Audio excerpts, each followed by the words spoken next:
Welcome back to Bollywood presenting. कहानी की शुरुआत में हमें रशियन जवानों को दिखाया जाता है, जहां मेजर को सूचना मिलती है कि कोई अनजान चीज उनकी तरफ आ रही है और उसकी रफ्तार 20 किलोमीटर प्रति घंटे की है, लेकिन वो दिखने में इंसान से काफी बड़ी है। उसी दौरान हमें एक महीने पहले का सीन दिखाया जाता है, जहाँ हमें ओलग नाम के एक आदमी को दिखाया जाता है जो एलिना नाम की एक लड़की के साथ डेट पर आया है और उनकी डेट काफी अच्छी जाती है, जिसके बाद वो दोनों एक साथ रात बिताते हैं। इसके बाद हमें दिखाया जाता है कि धरती की कुछ जगहों को छोड़कर पूरी दुनिया की लाइट चली जाती है और जिन जगहों पर लाइट नहीं है उन जगहों पर इलेक्ट्रॉनिक्स डिवाइस काम करना बंद कर देते हैं। वहीं जहां आसमान में प्लेन उड़ रहे थे वो अचानक नीचे गिर जाते हैं। वहीं ओलेक्स बहुत सारे ड्रोन्स देखता है जो एक ही लाइन में खड़े हो जाते हैं। इस बात से डरकर वो नीचे आ जाता है और न्यूज देखने लग जाता है। वहीं न्यूज में एक ही बात का जिक्र चल रहा था कि पूरी दुनिया में ब्लैकआउट हो चुका है। साथ ही न्यूज में बताया जाता है कि मिलिट्री वालों ने इन ब्लैकआउट एरिया में अपने ड्रोन भेजे हैं, लेकिन वह ड्रोन अब तक वापस नहीं आए हैं। इसलिए सभी लोगों को निवेदन किया जाता है कि वो अपने घरों में रहे। वहीं मेजर को चिंताएं सताए जा रही थी कि उनके ड्रोन वापस क्यों नहीं आ रहे, इसलिए वो अपनी एक छोटी सी टीम को लेकर ब्लैकआउट एरिया में चला जाता है।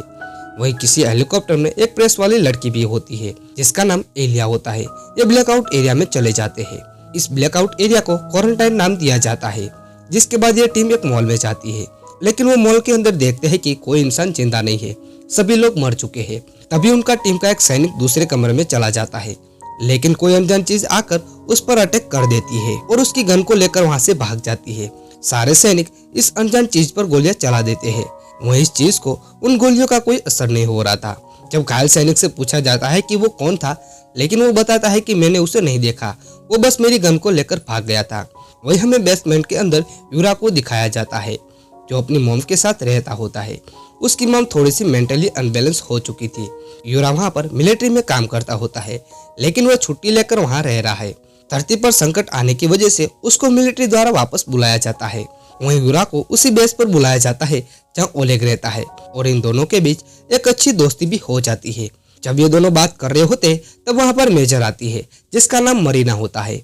जब मरीना बताती है कि हमने ब्लैकआउट एरिया में हमने जितने भी सैनिकों को भेजा है वो आज तक वापस नहीं आया। मैंने अपने 70 टैंकों को वहाँ पर भेजा था, लेकिन एक भी टैंकर वापस नहीं आया। साथ ही बताती है कि तुम लोग ब्लैक एरिया से वापस आए हो, वो भी जिंदा, इसलिए मैं इस टीम को ब्लैकआउट एरिया में लेकर जाऊंगी। वही एलिना भी इस मिलिट्री कैंप में आ जाती है और हमें पता चलता है कि एलिना एक डॉक्टर है। लेकिन तभी वहाँ पर इमरजेंसी लाइट चालू हो जाती है और ये सभी लोग अंदर चले जाते हैं और सारे जवान अपनी अपनी पोजीशन ले लेते हैं। मेजर बताता है कि कोई इंसान से बड़ी चीज हमारी तरफ आ रही है, लेकिन जिस बेस पर ये लोग होते हैं उस बेस की लाइट चली जाती है। अब यहाँ पर चारों तरफ अंधेरा ही अंधेरा हो जाता है। तभी जंगलों के बीच एक अनजान चीज उनकी तरफ आती है और उन सभी जवानों पर हमला कर देती है। लेकिन अगली सुबह हमें पता चलता है कि जो जंगल की तरफ से आए थे वो भालू थे और ये भालू एक दो नहीं बल्कि कई सारे थे। मरीना और मेजर डोल्मा इस टॉपिक पर बात कर रहे होते हैं कि अचानक इतने सारे भालू एक ही साथ इस दिशा में कैसे आए। वहीं हॉस्पिटल में हमें सासा नाम के एक सैनिक को दिखाया जाता है जहाँ उसे अलग अलग सपने आते हैं, लेकिन तभी उसकी आंख खुल जाती है और जैसे ही वो देखता है तो उसके पास एक अनजान आदमी होता है और ये लड़का अपना नाम जेनिया बताता है। सासा बोलता है कि तुम मेरे पास क्यों आए हो। तब जेनिया बताता है कि मुझे भेजा गया है। वो सासा को बताता है कि पहली वेव में इलेक्ट्रॉनिक्स डिवाइस खराब हो गए, दूसरी वेव में बहुत सारे इंसान और जानवर मारे गए, लेकिन तीसरी वेव में जो लोग बच चुके हैं अब वो हथियार बन चुके हैं और वो लोग आप लोगों पर हमला करने के लिए आएंगे। इन सब के पीछे एक ही आदमी है जो इन सभी लोगों का माइंड कंट्रोल कर रहा है और तुम अपने विजन से देख सकते हो कि वो आदमी कहाँ पर है और हमारी मदद भी कर सकते हो। तभी सैनिक अंदर आ जाते हैं और सासा चिल्लाने लग जाता है और वो बोलता है कि इस आदमी को बाहर निकालो, लेकिन सैनिक देखते हैं कि यहाँ पर कोई आदमी है ही नहीं। वही मेजर भी मरीना के कहने पर अपनी टीम को लेकर ब्लैकआउट एरिया में जाने का फैसला करती है। जो टीम ब्लैकआउट एरिया में जा रही थी उसमें यूरा भी शामिल होता है। यूरा के साथ ओलिया भी जा रही थी जो कि एक प्रेस वाली लड़की होती है। वो लोग दिन के समय ब्लैकआउट एरिया में पहुंच जाते हैं। वही देखते देखते यहाँ के जो टैंकर इन्होंने भेजे थे वो सब खत्म हो चुके थे। मेजर वहाँ पर एक गाड़ी पर चढ़ जाता है। तब उसे पता चलता है कि यहाँ के सारे बिल्डिंग एक ही कतार में टूट गई है। वहीं एलियन सभी चीजों को रिकॉर्ड करके न्यूज में भेजती है। न्यूज पर जब ये खबरें दिखाई जाती है तब जिंदा बचे लोग भड़क जाते हैं और वे लोग अलग अलग जगह पर प्रदर्शन करना शुरू कर देते हैं। इसके बाद मिलिट्री वाले फैसला करते हैं कि हमें ब्लैकआउट एरिया में जाना होगा ताकि हमें पता चले कि हमारा दुश्मन आखिर कौन है। जिस टीम में यूरा शामिल होता है ओलिया भी शामिल होती है, जहाँ इन दोनों के बीच थोड़ी दोस्ती हो जाती है। वही हमें सासा को दिखाया जाता है जो हॉस्पिटल से बाहर आकर खुली जगह पर बैठा होता है। लेकिन तभी सासा के पास एक अनजान आदमी आ जाता है और वो बोलता है कि मैं ईड हूँ। सासा को लगता है कि यह फिर उसको भ्रम हो रहा है, इसलिए वो उठकर वहां से चला जाता है। लेकिन ईड बोलता है कि मैं तुम्हारा वहम नहीं हूँ और बोलता है कि तुम तीसरी वेव को रोक सकते हो। जब ईड अपना मास्क उतारता है तो उसका चेहरा कुछ अजीब तरह से होता है। तब तक वहीं पर मरीना आ जाती है। वो अपने सैनिकों के साथ वहां पर आई थी और इस अनजान लीड को हाथ ऊपर करने के लिए बोलती है, लेकिन ईड कुछ रिएक्ट नहीं करता और वे सारे सैनिकों का दिमाग कंट्रोल कर लेता है और सारे के सारे सैनिक मरीना की तरफ गन पॉइंट कर देते हैं और मरीना से बोलता है कि शायद तुमने मेरी शक्तियों का अंदाजा नहीं लगाया है। तब वो बोलता है कि मैं चाहूँ तो तुम्हें मार सकता हूँ, लेकिन मैं यहाँ पर तुमसे सिर्फ बात करने के लिए आया हूँ। वो यूरा की टीम रात को घात पर लगाए बैठी थी और उन्हें पता चलता है कि स्टोर के अंदर कुछ हलचल हुई है। वो स्टोर के अंदर बम फेंक देते हैं और जब स्टोर के अंदर जाते हैं तो पता चलता है कि यहाँ पर एक छोटा सा बच्चा था, लेकिन वो मरा नहीं, केवल घायल हुआ था। उसे ये लोग मिलकर सुरक्षित जगह पर ले जाते हैं। मरीना लीड से सवाल पूछते हैं कि तुम कौन हो, तो उसके जवाब में लीड बताता है कि मैं एलियन हूँ और मैं मेरे ग्रह से 2 साल लाख पहले निकला था और 2 साल लाख बाद यह धरती पर पहुंचा हूँ। और आगे बताता है कि मेरा प्लेनेट खत्म होने वाला है क्योंकि मेरे प्लेनेट का सूर्य कमजोर हो चुका है, इसलिए हमने तुम्हारे प्लेनेट को खोजा है रहने के लिए, क्योंकि तुम्हारा प्लेनेट भी अच्छा है और यहाँ का सूर्य भी नया है और हम सभी धरती वालों को मारना चाहते थे ताकि यह धरती हमारी हो जाए। और बोलता है कि मुझे लगा था कि मेरे प्लेनेट से सिर्फ मैं अकेला ही आया हूँ, लेकिन यहाँ पर राह नाम का एक और एलियन आ चुका है, वो भी मेरे प्लेनेट से ही है। मैंने तो केवल यहाँ पर ब्लैकआउट किया था, लेकिन सारे जीव जंतु का माइंड कंट्रोल वही कर रहा है और सारे लोगों को हथियार वही बना रहा है। और तुम्हारे यहाँ पर सासा नाम का एक आदमी है, केवल उसे नहीं राह को देखा है, इसलिए मैं सासा की मदद लेने के लिए यहाँ पर आया हूँ कि असल में राह कहाँ पर है। पर मैं तुम लोगों को कोई नुकसान नहीं पहुँचाना चाहता हूँ, लेकिन मेरे ग्रह के सारे निवासी यहाँ पर आ रहे हैं और मेरे ग्रह से यहाँ पर आने में 2 लाख साल लग जाते हैं। यहाँ पर मरीना बताती है कि फिर वो तो 2 लाख साल बाद यहाँ पर आएंगे, लेकिन ईड बताता है कि वो 2 लाख साल कल ही खत्म हो जाने वाले हैं, यानी कि वो कल ही यहाँ पर आ रहे हैं। तभी मरीना के पास यूरा का कॉल आता है और यूरा मरीना को बताता है कि एक छोटे बच्चे ने हमारे एक सैनिक को मार दिया है और इसलिए हमने उस बच्चे को भी मार दिया। इससे मरीना को पता चल जाता है कि जो लोग जिंदा बचे हैं उनका दिमाग कंट्रोल कोई और कर रहा है और इस तरह से ईड की बातों पर उसको विश्वास हो जाता है और वो फैसला करती है कि वो ईड को सासा के पास पहुंचाएगी। वहीं दूसरी तरफ एक जगह पर पेट्रोलिंग कर रही होती है। तभी अचानक से वहां पर बहुत सारे लोग हथियारों के साथ वहां पर आ जाते हैं और वो टीमों पर हमला करना शुरू कर देते हैं, लेकिन लोकल लोगों के इस हमले में बहुत सारे सैनिक मारे जाते हैं।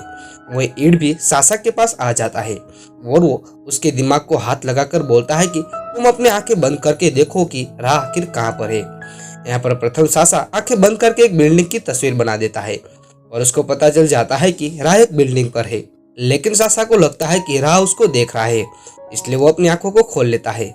इसलिए ईड फैसला करता है कि हमें उस बिल्डिंग पर जाना होगा जहाँ पर राह है। इसलिए सैनिकों के 3 टैंक वहां पर चले जाते हैं, लेकिन ईड अपने साथ सासा को नहीं लेकर जाता।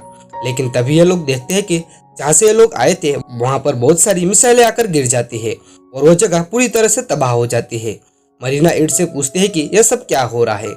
तब ईड बताता है कि इस वक्त अगर सासा हमारे साथ होता तो ये मिसाइलें हम पर होती, क्योंकि राह ने सासा के द्वारा हमें देख लिया है और अब राह को लगेगा कि सासा के साथ मैं भी मर चुका हूँ, इसलिए हमारे पास समय कम है और हमें बिल्डिंग तक जल्दी पहुंचना होगा। वहीं यूरा और ओलग एक बिल्डिंग पर होते हैं जहाँ पर बाकी सैनिक मारे जाते हैं, लेकिन यूरा और आलिया बच जाते हैं और ये दोनों फैसला करते हैं कि यहाँ से वो दोनों दूसरी टीम के पास चले जाएंगे और ये लोग गाड़ी की मदद से उनके पास पहुंच जाते हैं। ओलेग बताता है कि हमारी टीम के लोग भी मारे जा चुके हैं, लेकिन हम थोड़े लोग अभी भी जिंदा है। लेकिन तब तक इन लोगों के पास मेजर भी आ जाता है, लेकिन मेजर बोलता है कि हम आपकी मदद के लिए यहाँ पर नहीं आए, बल्कि हम राह के पास जा रहे हैं जो इन सब चीजों को करवा रहा है। इसलिए सभी सैनिक उस बिल्डिंग की तरफ जाने लग जाते हैं। लेकिन जब ये लोग उस बिल्डिंग पर पहुंच जाते हैं तब वहां पर बहुत सारे लोकल लोग होते हैं जिनके हाथों में हथियार होते हैं, लेकिन वहां पर कुछ लोकल लोग ऐसे भी होते हैं जो अपने आप को बॉम्ब लगाकर एक टैंकर को उड़ा देते हैं। इसलिए मेजर फैसला करता है कि हम बिना देरी किए उस बिल्डिंग के अंदर जाएंगे और वो अपने टैंकरों को इस लोकल लोगों पर चढ़ा देते हैं और इस तरह से ये टैंकर लोगों को कुचलते हुए राह की बिल्डिंग तक पहुंच जाते हैं। वो यूरा और ईट किसी भी तरह से लोकल लोगों को मारकर बिल्डिंग के टॉप तक पहुंच जाते हैं, जहां पर राह खड़ा होता है। यूरा राह को मारने के लिए जाता है। अब राह यूरा को बिल्डिंग से नीचे फेंक देता है, लेकिन यूरा कैसे भी करके बिल्डिंग के एक कोने को पकड़ लेता है, जिससे वो नीचे गिरने से बच जाता है। तभी वहां पर राह और ईट के दोनों के बीच लड़ाई शुरू हो जाती है। काफी देर तक एक दूसरे से लड़ते रहते हैं, लेकिन आखिरकार राह के पेट से उस इलेक्ट्रॉनिक सप्लाई देने वाले डिवाइस को निकाल लेता है। तब तक यूरा भी ऊपर आ जाता है और वो राह के पेट में से एक ग्रेनेड डाल देता है, जिससे वो मर जाता है। राह के मरते ही जितने भी आदमी वहाँ पर राह के कंट्रोल में थे, वो सभी लोग मारे जाते हैं। इसके बाद बाकी बचे हुए शेरिफ वहाँ पर आते हैं। तभी सभी को बताता है कि तुम लोग आने वाले एलियन से तैयार रहो, क्योंकि उनका शेफ यहाँ पर आता ही होगा और अब आगे से तुम सबका भी भगवान हो। अब इस बात से लेकर ये सभी लोग गुस्सा हो जाते हैं। यहाँ पर जैनिया बताता है कि मैंने तुम्हारा साथ दिया, लेकिन मुझे लगता है कि तुम भी हमें धोखा दे रहे हो। अगर तुम इस तरह से राह को खत्म कर सकते हो तो तुम 1 महीने पहले हमें बचा सकते थे और इस पूरी धरती को बचा सकते थे। तभी इट बोलता है कि यह मेरा प्लान का हिस्सा था।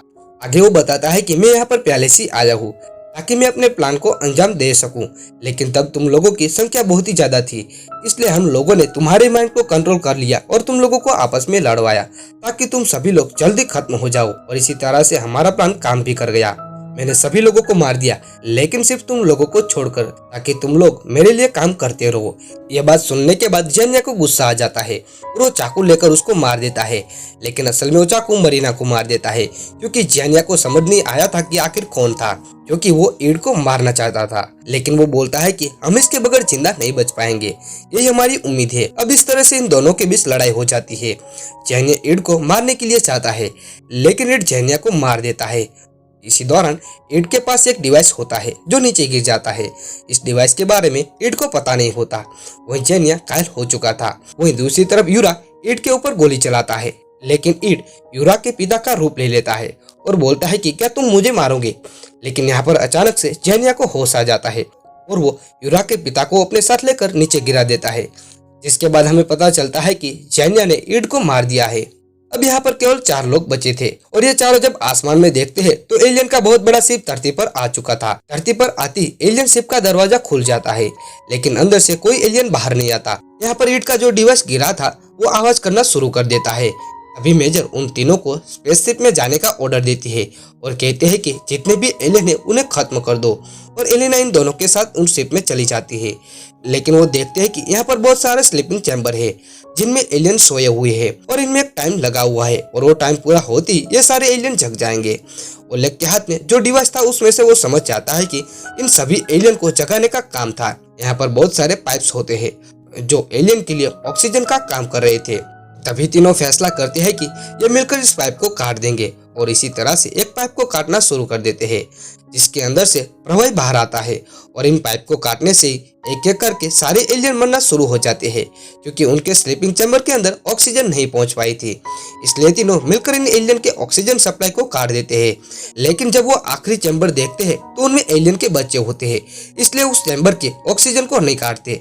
लेकिन तब तक टाइम भी पूरा हो जाता है और इन स्लीपिंग चैम्बर में बहुत सारे बच्चे बाहर निकल आते हैं, और ये एलियन के बच्चे इंसानों को देखकर डर जाते हैं, क्योंकि उनके हाथों में गन होती है। इसलिए वो तीनों गन नीचे रख देते हैं। इसी के साथ ही यह मूवी यहाँ पर खत्म हो जाती है। अगर वीडियो पसंद आया हो तो वीडियो को लाइक करना ना भूले और हमारे YouTube चैनल को सब्सक्राइब करना ना भूले।